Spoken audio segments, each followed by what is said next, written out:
Lee Owens III was born on September 19, 1925 in Denison, Texas. The only child of Alfred Owens and Robert Lee Owens II, young Robert spent the vast majority of his childhood in Berkeley, California. Interestingly, he grew up in the Bay Area. He grew up in Berkeley, California. And he talked about not really experiencing, having the same kinds of experiences that African Americans had in the United States in the 40s and 50s, experiencing less segregation, more integration of the community, those kinds of things. But the most significant thing, I think, was that he started playing piano at the age of 4, simply because his mother played in little music clubs. And so she would practice, and he would hear her practice, and he would imitate her on the piano. And his aunt heard him and said, "This child has to be in lessons." At age 4, Owens began piano training with his mother, noted pianist Alfred, and continued for 4 years until she was hospitalized for tuberculosis. Due to her disease, Owens was rarely able to see his mother. However, Alfred's impact has left a lasting impression on Owens' life and work. At the age of 8, he looked at his father and he said, "I'm going to Germany. I love Schubert. I love Schumann. I want to go where these composers came from." And he was a pianist by training. He studied piano from that age all the way through his training in Paris. And it was always in him to get to Germany. Unfortunately, he lived during World War II, and so he wasn't able to get there until the late 60s. But that was always his motivation, was to go to the place where Schubert and Schumann came from. At the age of 15, he wrote and was the soloist in the premiere of a piano concerto with the Berkeley Young People Symphony Orchestra. During this time, Owens also composed 3 songs for soprano, Opus 22, his first set of art songs. Adding on to his impressive array of activity and successes, 15-year-old Owens worked as a typist in the front office of the San Francisco Civil Service Commission while attending night school to train as a flying cadet. His plan was to join the U.S. Army, but was drafted before he could finish his cadet training. After serving in the Army, Owens used the GI Bill to his advantage, traveling to Paris where he enrolled at the Ecole Normale de Musique to study with Jules Gentil and Alfred Cortot. After his service concluded, he took advantage of the GI Bill. And that's how he got to Paris. He applied to go to Germany, and the government said, "Absolutely not, but we'll send you to Paris."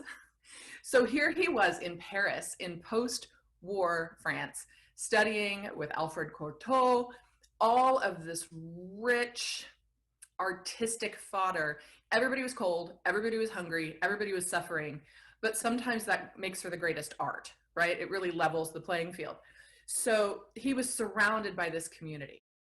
And, after finishing his studies there, he went and studied in Austria and was embarking on a career as a concert pianist. And soon found that that was not going to be the way to pay the bills. So he came back to the US, and he had been offered a teaching job at Albany State College in Georgia, and did that for 2 years at the onset of the civil rights movement. So he was fortunate. He didn't have to deal quite as much with the persecution that many of his colleagues did, because everybody thought he was European. But when he saw the racial divide, when he saw the persecution, when he saw the segregation, when he saw his colleagues fleeing to Chicago for the fear of the safety of their families, he thought, "I don't want to be a part of this." When Robert came back from his study in Paris and made the little sojourn to his first year of teaching in Albany, he went home to Berkeley to give a homecoming concert, and ran into a librarian friend who said, "You should write some songs. And I have this friend in New York. I'm going to give you his address, and you need to go see him." And it was Langston Hughes. So here Robert goes back to New York and goes to Langston Hughes's house in Harlem.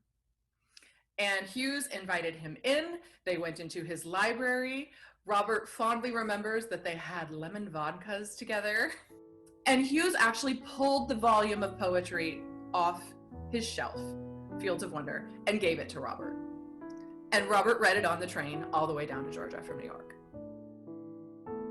The first cycle he wrote was Silver Rain, which premiered at Albany College's Lyceum concert in 1958. Silver Rain tells the story of two lovers as they journey and grow from youth to old age. Upon hearing the performance of his text set to Owens' music, Langston Hughes has commented, "They sound so marvelous set to music. It is so much better than just the words." In 1959, oppressed by the laws of segregation in the South, Owens left Georgia and returned to Europe, this time setting in Hamburg, Germany. So Robert goes to Germany after he has decided he does not want to be in the US anymore. And he starts out in Hamburg. That's where he began.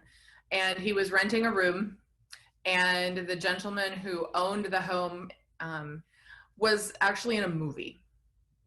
They were filming a movie in Hamburg. And he said to Robert one day, "Would you like to be an extra?" And Robert found in his life that saying yes provided him lots of opportunities. So he said yes. And so here he is, an African American in Germany, in a movie, and now he's discovered. So he started getting work in local theaters. And he spoke some German, but it wasn't fluent, nor was it German for the stage. So he was exchanging music lessons with a speech coach. So he ended up writing some songs for her. And this is how it developed. And there was a play that he auditioned for, and in the audition they said, "Well, this character plays the guitar. Can you play the guitar?" "Yes, absolutely." He could not play the guitar, but he sure went home and figured it out. But that was sort of the story of Robert's life. Can you do this? Absolutely. I'm going to go figure it out. You know, he hadn't taught before. "We want you to come teach." "Okay, I'll figure it out." He took advantage of the opportunities presented to him, whether or not they were the opportunities that he had planned for or that he wanted. He knew that by doing that, it would lead to something else. He ended up being one of the most acclaimed actors in Germany and Austria for playing Otello and playing in Driving Miss Daisy. You know, those were his roles. And so he was constantly traveling across the continent playing those roles. And the German state recognized him with a Cultural Excellence Award. You know, his abilities were incredible. And I think that also goes back to his passion for language. For 4 years, Owens cultivated his skills as a thespian while composing and accompanying singers, many of whom performed his works. It was during this time Owens composed Heart on the Wall, 5 songs for soprano and piano based on poems by Langston Hughes. The work was composed for American soprano Matilda Dobbs and was premiered by Rhea Jackson in Hamburg in 1961. To this day, Heart on the Wall is Owens' most frequently performed work and illustrates his unique approach to composition. Robert Owens expert Dr. Jamie Reimer characterizes the composer's style as creating a musical atmosphere for poetry in the piano accompaniment with the use of modulation as an expressive tool rooted in a moving bass line. Owens also employs the development of unique formal structures. He focuses on seconds, fourths, and sevenths of varying qualities while avoiding simple triads in accompaniment figures.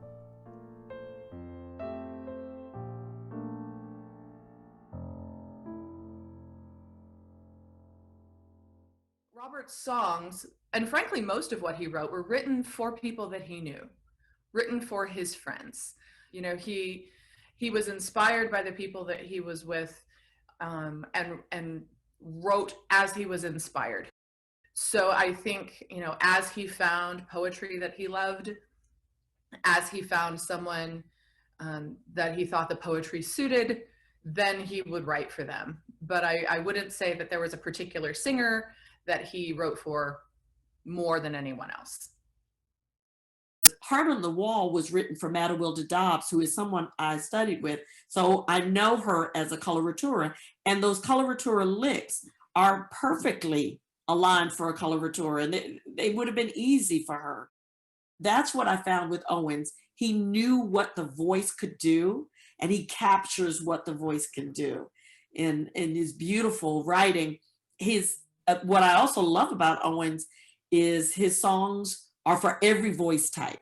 I've sung the coloratura songs, the three specific coloratura songs. I've sung the Heart on the Wall. I've had students do the German mezzo songs, and they're beautifully set. I've had tenors do the tenor sets. I've had basses do the three opus 41.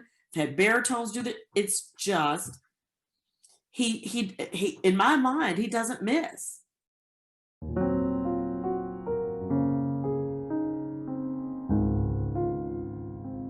Robert has a tremendous gift for text setting. He leads you rhythmically and melodically to the words that he feels are the most important. He didn't often repeat text. If he did, it was simply because he thought the poem itself was too short to communicate all that needed to be communicated about that world that he created. But you know, you get the Latin rhythms in Havana, and you get the flurry of excitement in Pierrot, and you get these really tremendously large chords in For Dead Mimes, which he says should be Turandot-esque in its delivery. You know, I think he really does everything that the text needs to live. In my musical background, learning at school, we learned all the rules, the fifths and the fourths and the sevenths in parallel. They're to be ignored, nothing to be done. Those were my favorite intervals. You can find in my work, fifth, fourth, seventh, all the time. I remember I showed my opera culture to Patterson some years ago, and he looked at, yes, Bob, a lot of sevens you have here.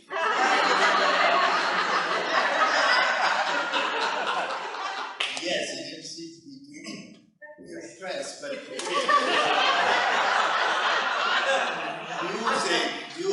music, what is music? Music is intervals of emotions, intervals that we use in the music that express emotions, no matter which branch you're writing for. It's a connection of songs. If you have the minor third, sad. If you have the second, also another feeling. And the seventh, I tell my only piano student, when you play the sevenths and the fifths and your body gets all tense, you must begin to relax in that. And as I wanted to say to Patterson later, I didn't see him anymore, it's the world not only doing the sevenths, but what is in that world of sevenths, and what is in the world of fifths. You're writing for the emotions that are being expressed, which come from the words. I discovered his music when I was working on my doctorate, and he was actually quite reluctant to talk about his music. His words were that he didn't want his music dissected. And I completely get that, because he wasn't a dissecting type of composer. He wrote what he felt the words were compelling him to write. So he would spend days, weeks, hours, as long as it took for him to get into what he called the environment of the poetry, and to come up with that musical element that he really felt encompassed the poem in itself. And from that kernel, then the whole piece was born.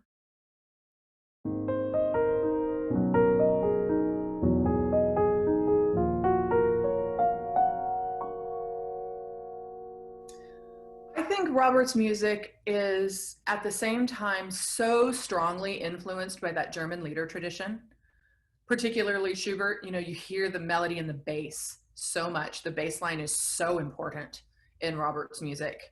But then it's also incredibly modern in that he avoids thirds. the standard building block of Western harmony. And Robert says, no, I don't like it. So, Schubert, but not. And I don't think I've heard anybody write quite like that before. You hear some of these extended chords and these seconds and sevenths and ninths, but it's not jazz. It's not that kind of harmonic movement. And you hear, melodies and bass lines, but it's not Schubert. You hear repetitive rhythmic figures, but it's not Schubert. And that's what I think is so brilliant about it. There's something that the more traditional Western European trained musicians can love about it. And then there's something that the avant-garde, new, innovative, maverick composers can appreciate about it too. And it's sort of timeless in a way because of that. You can see the French music in his, more than anybody, in his style, in his composition. Now, you have but to think of Girl in Heart on the Wall. So it's written for a very advanced dramatic coloratura voice. And you see that he utilizes all of the French mannerisms. For example, in Girl, you're hearing from the commedia in the French styles. He chooses poems that are very French in their attitude.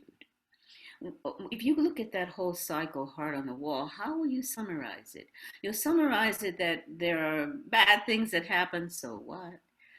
There are people who live lives that perhaps are not fulfilling, but maybe later.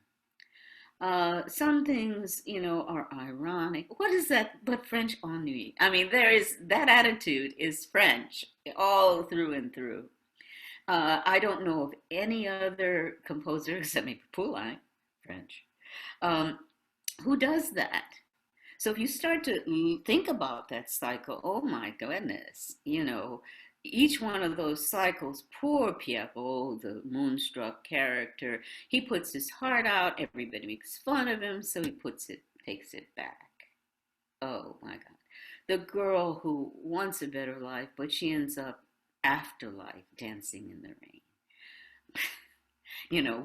This is very European and very French, but he has a lot to offer. His dramatic ability shows in that Heart on the Wall, and many, many people of many, many different cultures sing it, those who do sing his music, because there's nothing there to pin it to a particular group. Even though it's the music of Langston Hughes, if you think of the poems, you're not thinking of Langston Hughes and his civil rights and his messaging, not at all.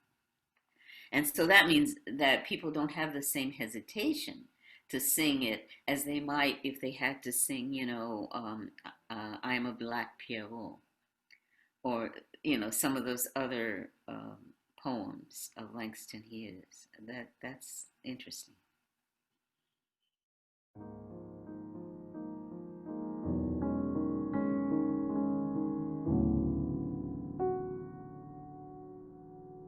As far as his vocal works go, Darryl Taylor, who is the director of the African American Art Song Alliance, also was acquainted with Robert Owens and made the connection between Robert and Glendower Jones at Classical Vocal Reprints to have his solo vocal works published. So that happened in the early 2000s, and from that point on, his vocal works have been available in America, where they, I think, have gotten more performances than perhaps in Europe. He wrote the 4 sonnets to Eleonora Duse for me. He asked me who my favorite poet was, and I told him Teasdale, and I sent him a volume of her poems, and he picked pieces that put him in a place where he thought that he would write well for me. He always appreciated the darker color of my lyric soprano voice, and so the poems that he set have this sadness about them, because Eleonora Duse was an actress who had a very tragic life. She was a silent film actress But she always found this hope in her artistry and in this need to communicate as an artist. And somehow in the color of my voice and in the color of the lines that he wrote, he still found this beautiful hope. And it's a really special set of 4 songs.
About moments of Eleonora Duse. The poems themselves are named after films that she was in. So I had a lot of fun going back and looking for stills from those silent films that really aligned with the poems. But it constantly talks about this pervading sadness underneath, but the stoicism of the woman who persevere through the sadness and still choose to live. And I think that's so remarkable and rather timely. The Mouse and the Camel, which is for mezzo, viola, cello, and piano. And I love that one so much because I think Robert's sense of humor comes out in that piece. You know, he writes a lot of serious music. The poetry he chooses has real emotional depth and humanity in it, as does this. But when he started working with the poetry of Rumi at the end of his life, we saw a little bit of humor, I think, that hadn't been evident in his art songs, at least to that point.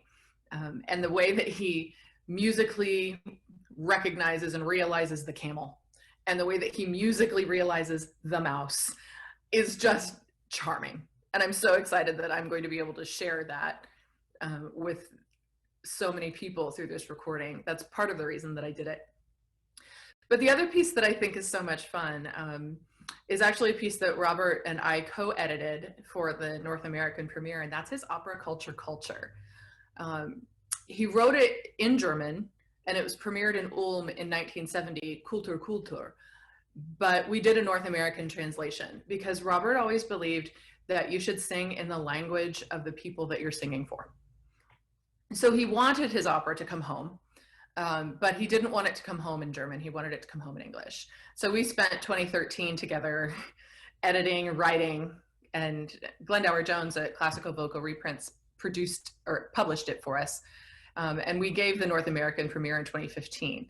And when I talk about Robert's humor, it's there. You know, he created these bigger than life personalities. It's about singers. That's what the whole poem or the whole piece is about. It's about trying to find the next great tenor. And the satire and the humor and the self-deprecation that's in that piece, I think, is really charming.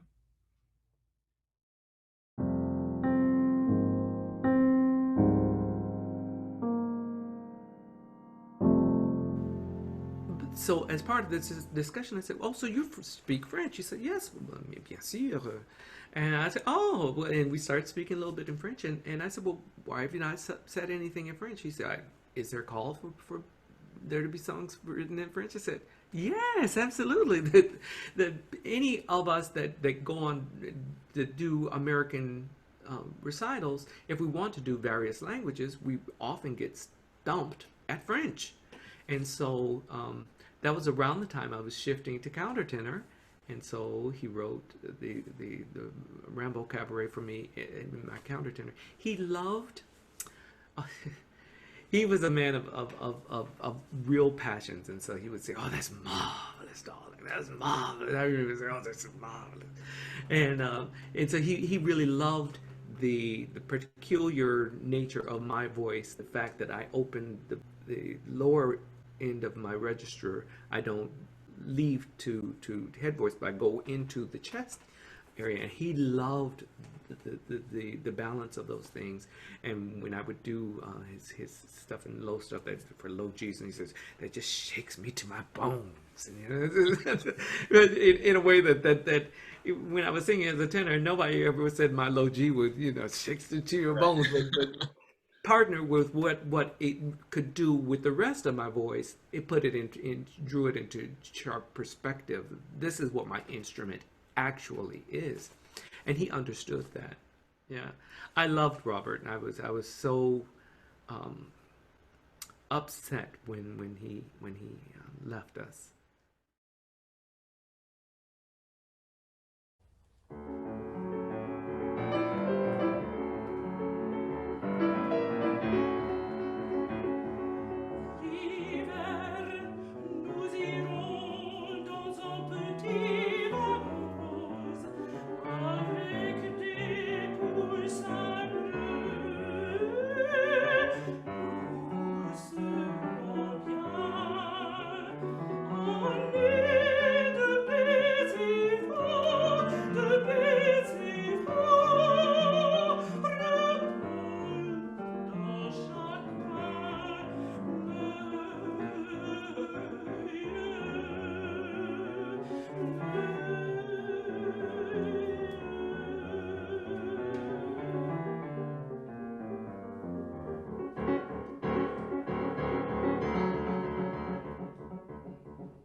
Thank